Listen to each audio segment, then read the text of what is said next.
I'm still waiting for the music, Ruth. I'm still waiting. Good evening, everyone. Welcome to yet another episode of Authors Up. Look, I was getting ready to say living life victoriously, right? Wrong show, right? Wrong show. Yep. It is your favorite time of the week, 7 p.m. Eastern Standard Time on Sunday night. And so we are at Authors Up. Yes. Welcome, Ruth. How are you tonight? I am doing good. I am. How are you, Victoria? I am pretty good. Good evening once again to everyone.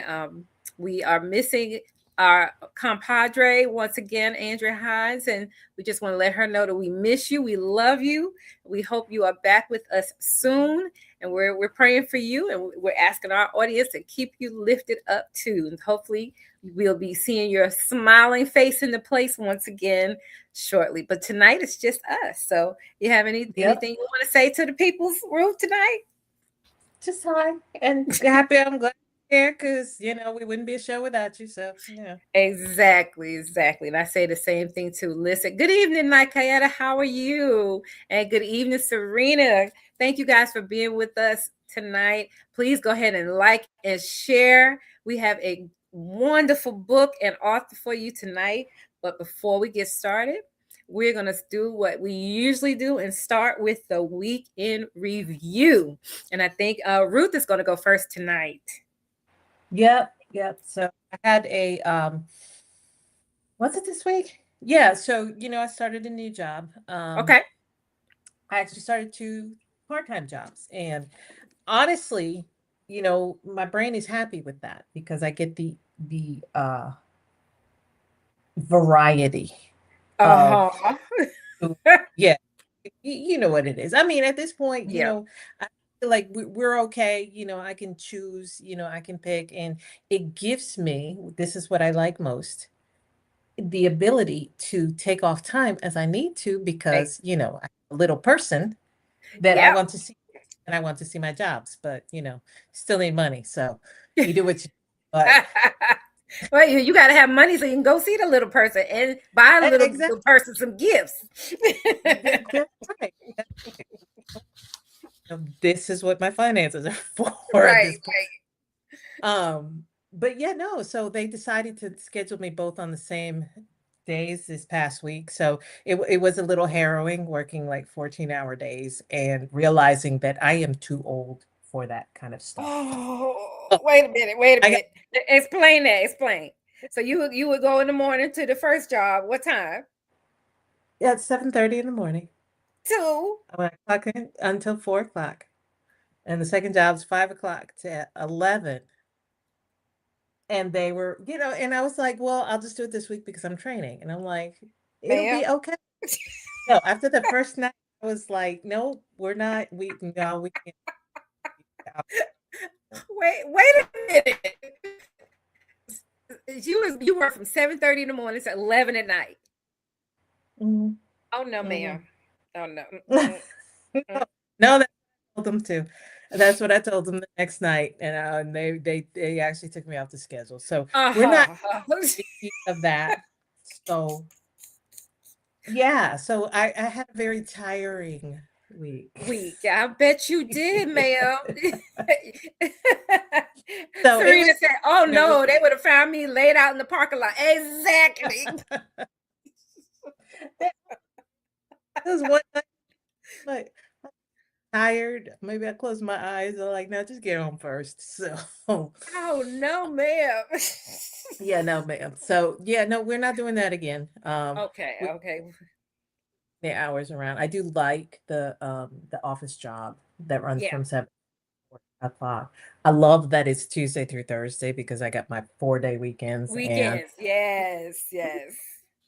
so it's good. It worked out, and my little munchkin is coming. My little M&M is coming again Yes. next week. So yeah, can't wait to see him. Our Oh, audience is yeah, funny tonight.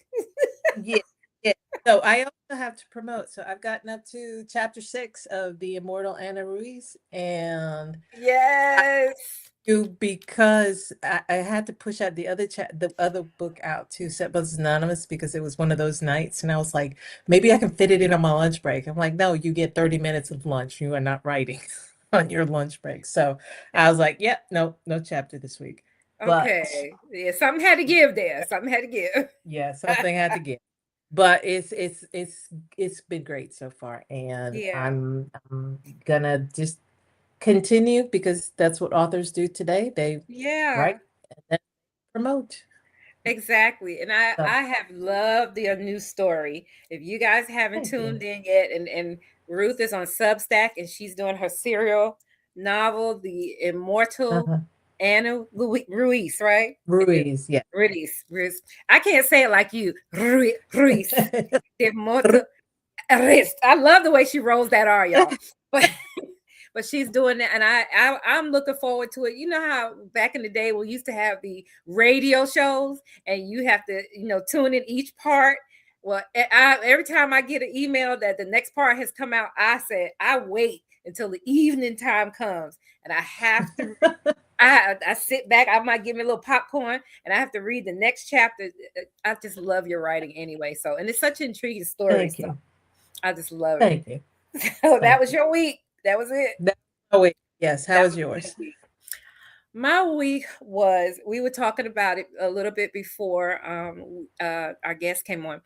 I was telling Ruth, y'all, that I have lost 30-ish pounds now. And while I see it in my face, I had to recognize that I'm losing it in my clothes. Now, I've been buying like the same size clothes that I was in, only to put it on and go, oh, wait a minute. It's like a whole piece of fabric on the side here. So while the scale is telling me, yes, I've lost the weight, I'm starting to see it more in my clothes, and it's hitting my brain that I probably could go Mm-hmm. down to another size, but I've been kind of scared to admit it. And it's a mental thing. It's really a mental thing. Thank you. Thank you. Thank you so much, y'all. It's a mental thing, but I actually had to go back, and I've been taking pictures of my weight each time I took my weight. And I went back to when I first started around February, and I was 260 something. And when I weighed myself the other day, I was 135.8. Now, while I might not think I'm doing something, I am doing something. And so Yes, you are. I'm celebrating that. I'm like, I can't believe I've lost 30 something pounds. Like, wow. That's awesome. That's Yes. awesome. It only took me 55 years, but that's all right. Hey, It's all right. It's all right. But you're doing it. That's what I'm doing it. counts. I'm doing it. And the difference this time is my mindset. And so I'm really, Mhm. really, I just got to the point where I'm hurting. I've got, more health issues going on. And I'm just like, listen, if I don't change it, if I don't stop the things that I'm putting in my mouth, it's not going to Mhm. be good. I don't want to die of early, heart disease like my dad. I don't want all these other things. I have to stop. And so I am Mhm. now it's just I just can't even do certain things. Like I think I want something. Case in point, yesterday, I wanted some chicken. I wanted Bojangles chicken. So I went and got me a 3-piece wing dinner with the fries. Did not finish the fries. Did not finish. I think I ate one wing and I was done. And the rest Mhm. of it's in the refrigerator. I just Mhm. couldn't do it. I got the taste, but that was it.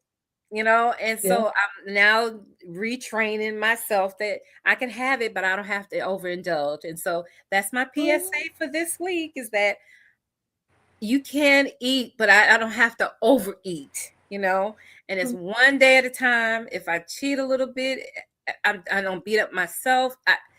It's just a different mindset, because I know that this time I have to do it. If I want to have surgery on my knees, the doctor says I have to lose a certain amount. And with the amount of pain that I'm in, either I do it or I don't, or I'm going to be hurting for the rest of my life. So that's where I'm at. So That's it. I was really happy about that this week. And then this week also I did a little bit of writing, but that's it. And then I was Okay. reading the fabulous book for the author that we have tonight. And so, guys, get ready, get ready. I am going to read the bio of our wonderful guest who is waiting in the wings right now. Drum roll. All right. D.A. Murray is an emerging voice in feminist speculative fiction who masterfully balances her roles as a tech executive, debut novelist, and influential digital content creator. Her debut novel, which we're going to talk about tonight, called Dominion Ascension, introduces a bold new narrative that images reimagines gender dynamics in a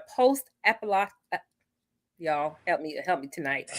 Gender dynamics in a post Apocalyptic. apocalyptic world. Thank you. Challenging traditional power structures and exploring themes of female leadership and resilience. Murray's work resonates with readers seeking stories that champion feminine strength, autonomy, and societal transformation. Born and raised in California and now based in Chicago, Murray has cultivated a significant following on Instagram and TikTok, where she connects with audiences through her authentic storytelling and discussions on literature, women's empowerment, and the creative process. Her popular hashtag Writers in Tech series documents her personal journey as a woman breaking barriers in both corporate and creative spaces, while her hashtag Read With Me segments highlight works by female authors and stories centered on empowerment. With an academic background in economics and Japanese from UCLA and an MBA from Kellogg Management School, Murray brings a unique cross cultural perspective to her storytelling. In her professional role as a tech executive, she advocates for increased visibility of women's voices in both technology and literature. Through interactive writing workshops and storytelling sessions, D.A. Murray continues to expand her reach as a modern, multi hyphenate committed to uplifting women's stories across platforms. All right, that is enough of the bio. We want to meet D.A. Murray in person. So, right after this short break, we'll be right back with D.A. Murray. Be right back.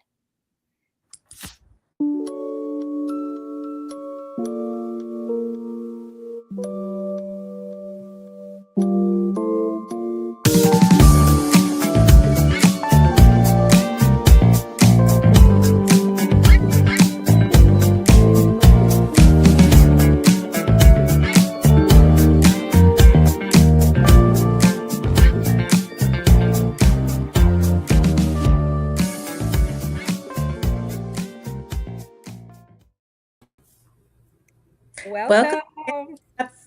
Happy to have you on the show. Hello, hello. Welcome to the show. Victoria, that Uh, was a mouthful introduction.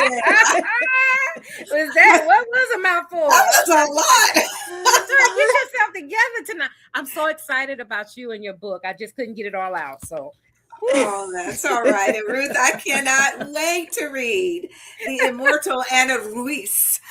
yes. Thank you. I'm Thank looking you. forward to it. Thank you.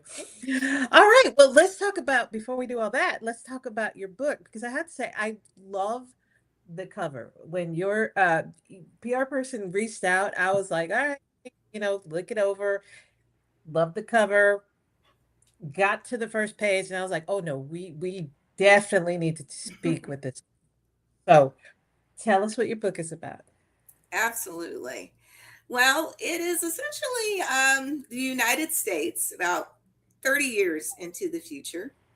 And Mm-hmm. a lot has changed. A great war has taken place and has laid some, it's pretty much been some catastrophic results. Uh, the key results have been one, men have been rendered cognitively impaired, and most have been also rendered infertile. And as a result of this particular outcome, women have risen to power. And so it's Mm-hmm. a complete retelling of what this society is like when women are in control and men are Mm-hmm. really left to have to depend on the choices that women are making. The heroine of the story, her name is Danny Matthews. She's an investigative reporter, and her mother is also a high powered figure in government.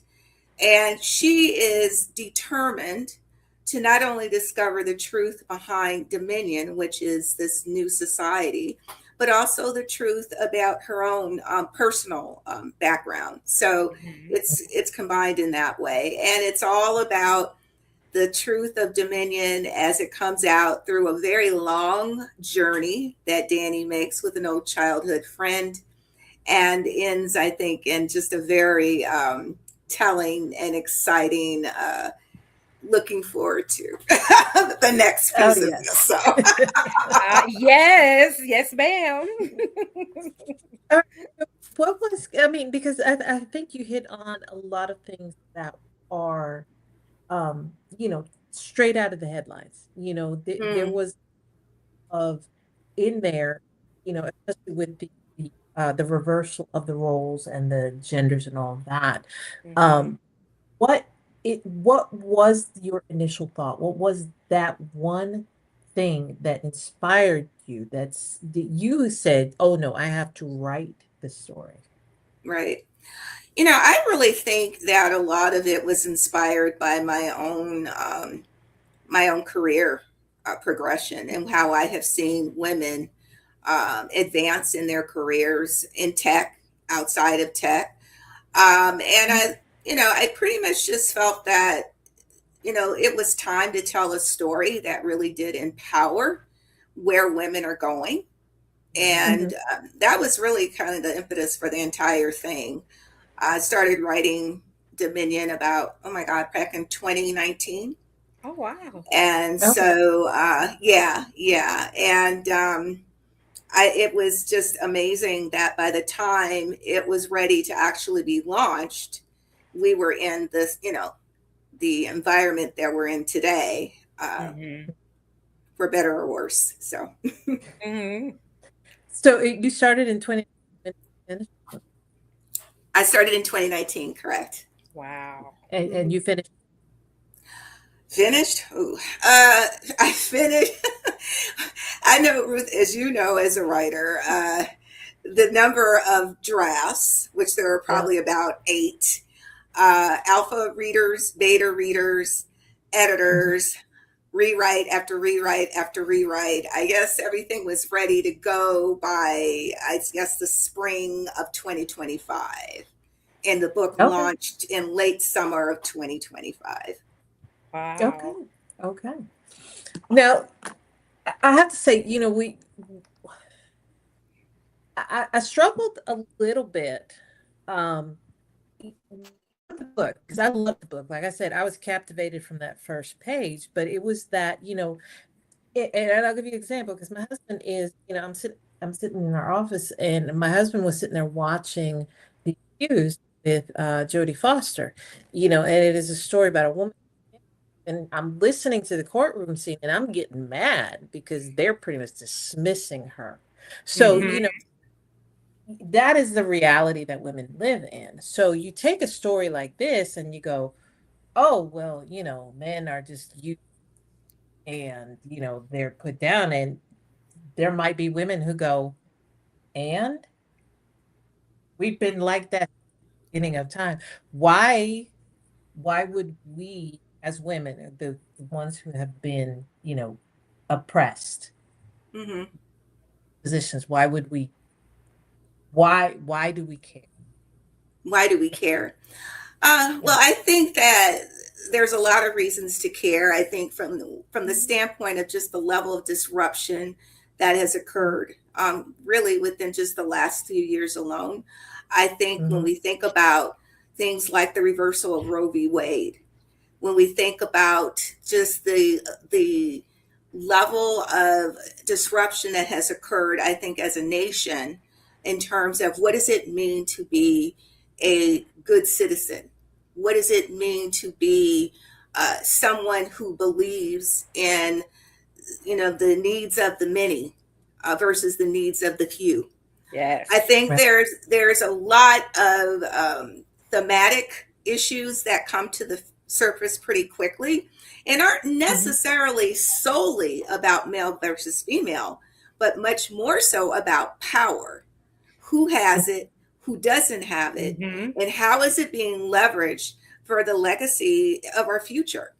So there's never been, I think, a more critical time for us as women to look at our role in society, recognizing obviously how critical we are to the health and wealth and longevity of a nation that desperately, desperately needs our compassion, our strength, our Mm-hmm. capabilities, our talents. So to me, it was just a story that needed to be told.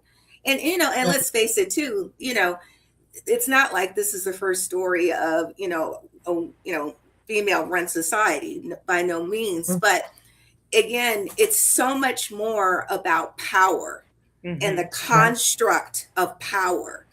And so I really was really excited to talk about that in the vein of a male and a female type of just structure. Mhm. No, and I do, like I said, I think that you portrayed that really well. It was a little, you have to get used to it because, in this society, in our society, we talk about, powerful men, families, things Hmm. like that. For Sure. you to write, the children of wealthy, powerful women, it was almost like, well, wait, what is she talking? But that you have to get used to, you know, that reversal. Um, as you wrote it, and again, it was about who is in power. And I think what changed it for me, I loved how you portrayed the characters. I felt like, not that they were caricatures, but each one represented something different, and it didn't hit home to me that it wasn't about the male and female with one particular character. And I'm not going to give anything away, but that character spoke their truth. I was like, oh, okay, I understand completely. So it just, to me, I feel like you painted not just a good story, but a complete picture, making your point that it wasn't about this.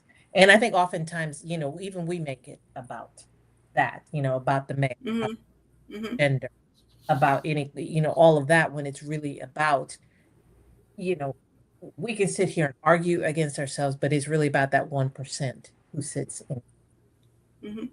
And I think So, also it was very important for me to interweave, the humanity side of this, mhm, which is about, yes, the relationship between mothers and daughters, mothers and fathers, lovers, Yes. friends. All of those things are absolutely part of what makes this story, I think, work, because yes, it's not just about the power, but everything that is it's surrounded by or enveloped by. And so that was an important part for me too. I really wanted the reader to get a sense of this emotional journey that this character was going on. mhm. Oh, most definitely. And I think you conveyed that, conveyed those emotions, you conveyed it all perfectly through the book. So, Victoria, say it. Everybody, Go ahead. Go ahead. everybody should get the book. Yeah, it is. Get So, the book. yes, yes. All right, Victoria, what do you got?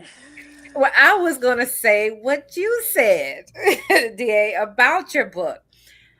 The book, you need to read the story. It was a page turner. It kept Mhm. me interested from the first page to the last page, and I guess I'm gonna start there. Is there more to this story? Because the way it kind of ended, I want more. I need more. Yeah, yes, How about yes. Yes, there's definitely, this is actually part of a trilogy. So Oh, yeah, yeah. So the other book woo! is on its way. Okay, yay! Thank Okay. you. Well, I just got to celebrate that for a second. Yeah, good, good. This story has so many dynamics in it. The symbolism, the relationships, some hidden meanings. I mean, it just had everything. It just, to me, embodied everything a good story would have. It had some fight scenes, some struggles, some getting away from stuff. I can't tell it all, and Yeah. I just loved it. But the first thing that struck me was the relationship between Danny and her mother. Was Mhm. that based on, tell us what that was based on. I can't even think of what you were going through, or thought of. So you tell us, what was your thought process when you wrote that into it, their relationship? Well, I think that it was really about having a personal connection to understanding how a relationship between a mother and a daughter can be built on so much expectation. Yeah. And that can be a challenging thing between a mother and daughter. And so I wanted to portray that in a way that readers could actually relate to it. And I wanted to show Danny's transformation through that relationship, Yes. and as well as how we see what unfolds within the society of Dominion. So Right. that was really the purpose of it. It was a very emotional journey for me with telling that part of the story. Yes, yes, yes, it is. I'm trying really hard not to ask too many questions that's going to tell the story. All right, well, let's go to the title, Ascension. Hmm. After reading the book, I kept coming back to, what did you mean about ascension? Is ascension really about reaching haven? Is it about exposing dominion? Is it Sure. about Danny ascending into the woman she might become? what Sure. what was that ascension for you? Yeah. So there is an annual ceremony in Dominion, and it's called the Ascension, where they all come together, and they really do the men who are being celebrated for that Mhm. particular time, and women. And it goes through the entire story, if you will, about how women came into power. So Right. it really is a very significant celebrated annual event. And so I wanted to call it Ascensions to give the reader a sense of this is where women are today, and Uh-huh. then start to see how that unfolds in the future. Wow. Y'all, I'm trying. Oh, it is just, it's a wonderful story. I think before I ask another question, before we started, we asked you, would you read a little bit? And we love, love, love hearing the story in the author's voice. So would you read a little bit of Dominion Ascension to us right now? Sure, happy to do that. Are we happy too? So So the chapter that I'm going to read is fairly early in the book, and as I mentioned just a few moments ago, part of the story is really about the journey between Danny and her relationship with her mother. Mm-hmm. And Danny was very, very young. I'd say maybe around 6 or so, very, very young, when the United States officially became Dominion. So her understanding, her knowing of what life was like before Dominion is virtually non-existent. And so this is a chapter, it's called Linda, that's her mother. And what she's doing is she's reflecting on Dominion and how it came into being, and why she believes that this is the right time and place for a society as it currently exists. Okay. Danny was barely 5 years old when the world turned upside down. The ashes are no more. The scarlet hue of the sunset fades away in the distance as the limo travels along the main boulevard. Many cities after the Great War were dark like charcoal and stripped of their beauty and purpose. This road was populated by charred, limbless tree trunks stretching on both sides. Vaporous clouds of black ash enveloped the sky, and the metal wires that hung from the burnt traffic lights blew wildly in the wind. Dilapidated buildings and blackened digital screens littered the ground as far as the eye could see. In the light of dawn, the heat engulfed the city. Sometimes the fiery rays of the sun burned the skin until it was red and inflamed. It scorched the ground, forming deep cracks and fissures. Mothers ravaged by war were broken, and the innocence of their children were murdered in an instant. Nothing was left but cold indifference and defective hearts. Then destabilization efforts pit one group against another, and lawlessness prevailed. The death toll teetered just over 1 million. Millions more wandered the streets malnourished. I press the remote to crack the window open so I can breathe in the cool breeze that fills my nostrils with the fresh pine and floral scent. This smell is the smell of promise of a nation reborn. No more of the smoke or death that filled each day with despair. We resurrected a country where no aesthetic diversity within the city was possible. To do so, we alleviated diversity amongst non-government employees. So along the drive, there are rows of gray and white buildings, one identical to the other. The life of the city dwellers, which are made up of working class, is no different than any of the others. Their language, societal norms, laws, residences, and places of business are the same. Private property is reserved for the Dominion cabinet members and their staff as a means of protection. The colonies ensure the propagation of our society and are the incubators of our technological advancement. As we drive by the School of Phoenix, I see a congregation of young women scholars walking into the outdoor pavilion, sitting on the steps and perfectly manicured lawns. They are the students of science, philosophy, engineering, law, and many others. These women are our future. They will inherit our legacy of courage and compassion and continue to build a great nation. I am so proud of the beauty we created from the ashes of the past. Oh. So, can I jump in, Victoria? Go ahead. And I think this other part that appealed to me wasn't just, that we have women, how women as the, you know, and I hesitate to say power, but they're the focal point.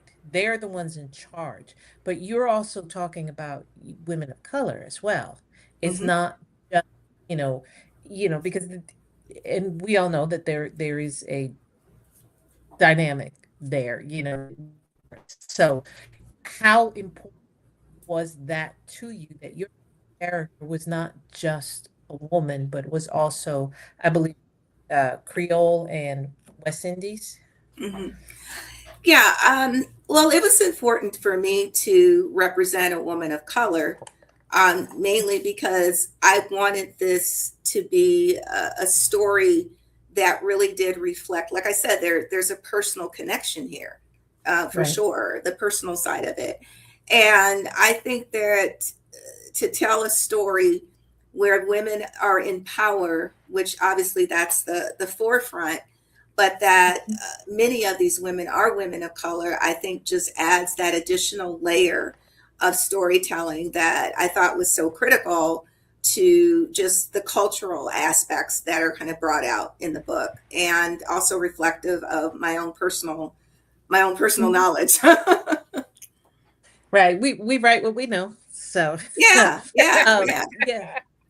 And I do, again, I really enjoyed that because again, I don't, I'm finding out that my brain is different and I do imagine stuff as I read it Mhm, or I greater in my head, but I could see Danny, and Yeah. it wasn't, the usual, the mhm, implied, the default. It was that she was the main character was a woman of color. It was she was mhm, brown. And to me, that was just as appealing as the rest of the way it was done.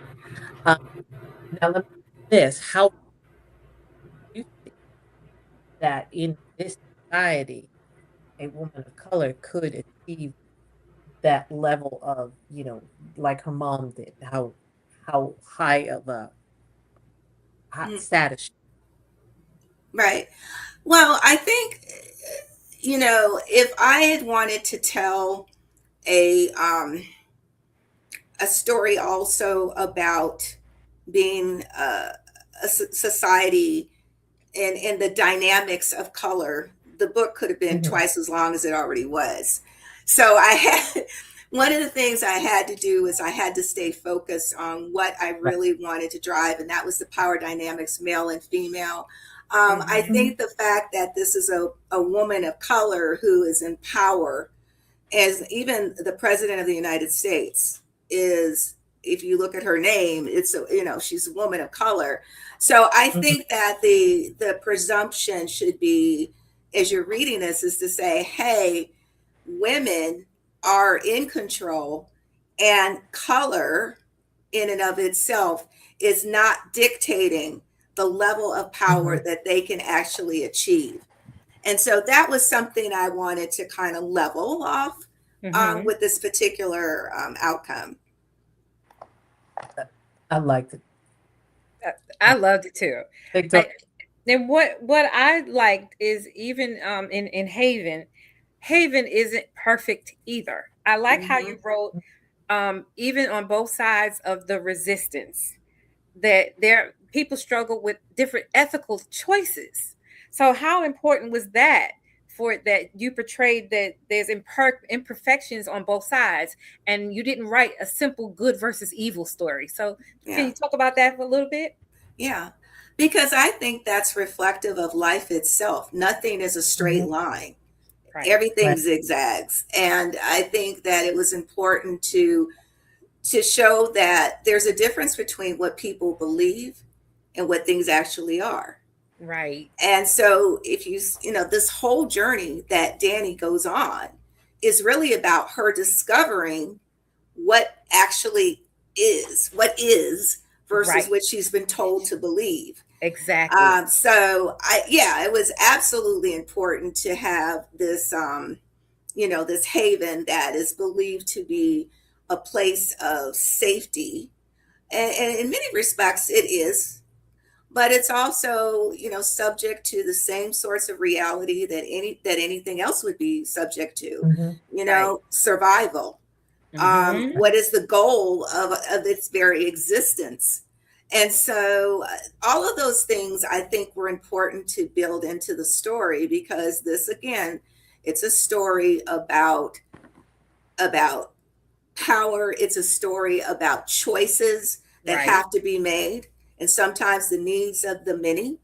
Do they Yes. always outweigh the needs of the few? Or Maybe, the maybe one. not. Or the one, Yeah, I Right. see. what I is hear a and little what is Star Trek in there. legacy? So Star Trek. And what does it mean to leave a legacy, right?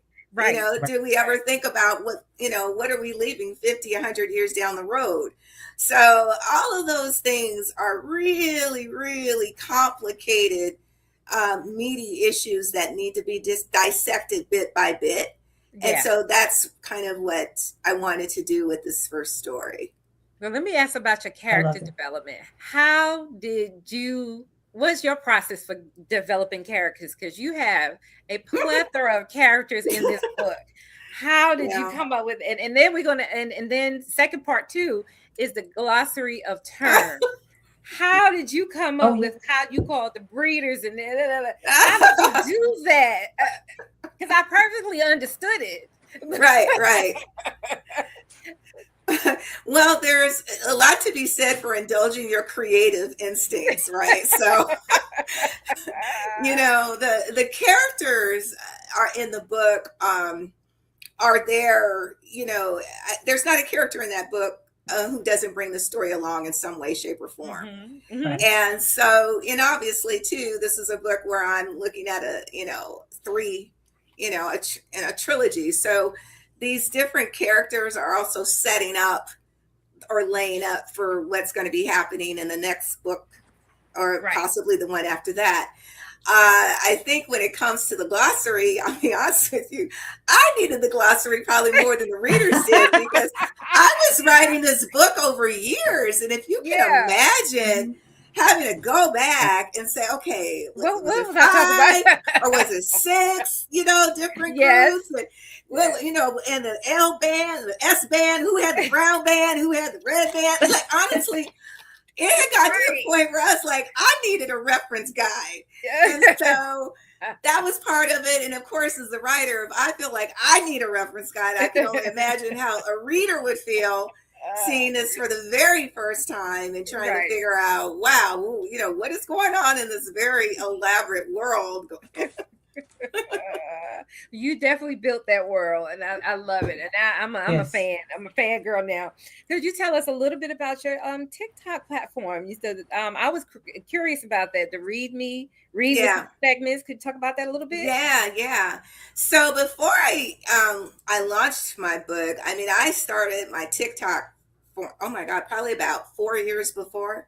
And I started off really just talking to people and asking them what their favorite book was and why they would recommend it. And that was how I started building my, my follower base. Right. And then from there, as I started to kind of expand, and, I started having these different segments. One was women in tech, and just really, folks who are readers or writers and really do enjoy technology, and how can you really, talk about that or think about that creatively. And so that's really how I built my, my following there, and as well as on Instagram. All right. Wonderful. I know we about ready to wrap up a little bit, but I have to let everybody know too that there is some love in this book as well. There's a little spice in there, y'all.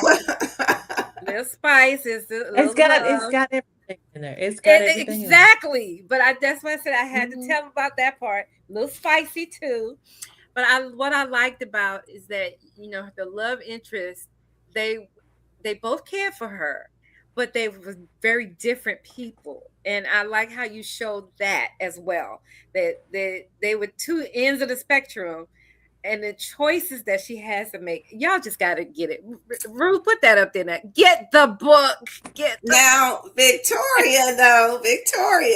Yes, we know there is a potential third rolling on in towards the end. So, and actually, I get, I do a lot of book clubs, book club appearances, and a lot of people ask me about Gideon. Now, see, I was trying not to say. Well, I don't mind bringing up the name. I don't mind bringing up the name. And it's like, hey, I get it. I understand it. Well, now that you done spilled the name, what's up with Gideon, ma'am? Let's just say when you read about their introduction and how things evolve, you can tell that there is tension between them. And you can take it from there. Well, before we leave, would you tell our viewers and how they can get in touch with you, where they can find this beautiful, wonderful book, and again, how can they reach out and talk to you if they needed to? Absolutely. You can go to my author site at damurrayofficial.com. So that's DAMURRAY official, OFFICIAL.com. And you'll find, you can purchase the book. All of the different locations where you can purchase it are listed there as well. Barnes and Noble, Walmart, just a bunch of different bookstores, .org, etc. And then also too, there's some great, there's a book club kit that you can download. So, and it's awesome because one of the things that's in the book is that there's different, like cocktails that are mentioned and foods that are mentioned. And so if you really want to create this terrific Dominion experience, there's actually there's a book in there that you can, the recipes for all of those drinks and foods are in there, and there's games that are in there. So it's just a lot of fun. Right. So just download it. You'll have a good time. And then my direct email is in there as well if you ever want to reach out. So happy to engage. Well, thank you. You have, this interview is always a dream for me when I get to hear the author's voice. We get to ask the questions behind the story. I get to hear you read some of the book, and I'm a Dominion fan now. I'm a fan right now. So expect to see Victoria Henderson following you on a few of these platforms because I'm all in. Thank you for spending time with us and just answering our questions. It has just been a delight. Thank you so very much. Thank you. It's been a pleasure. Absolutely. So I guess that's it for tonight then, huh? It is, unfortunately. I could go on now. I have 10 more questions I could ask. But we want our viewers to get the book. We want them to get the book and read it. And you got to come back again when let me ask you two more. I'm sorry. Okay, I know what you're going to ask. Come on, go ahead. We here. It's coming. It's coming. Okay. It's the most I can say at this point. Okay, love it. Sometimes that's all we need to know. We just need to know that it's coming. It is definitely coming. Yes. All right. And we would definitely go and give you that review. Get the book, y'all. Get the book there. You will enjoy it as much as we did. All right, Ruth, what you got for us? Closing out. So we will show a replay of this particular show on Saturday night at 7 p.m. So if you know somebody who wanted to be here or was not able to catch it, definitely recommend it. And also, so we also have a website. You can get more information about the show, or you can get more links, where to watch it and all of that. So it's authorsupshow.com. That's it. And that's it. That's it. So, DA, thank you so much for joining us tonight. We've had a blast. Yes. Good night, everybody. And please join us again next week at 7:00 Eastern Standard Time. We'll be right here where we say it's our favorite place to be on Sunday night. Thank you again, DA. Good night, Ruth. I love you. Mwah. Good night, Andrea. Wherever you are, we love you. Good night.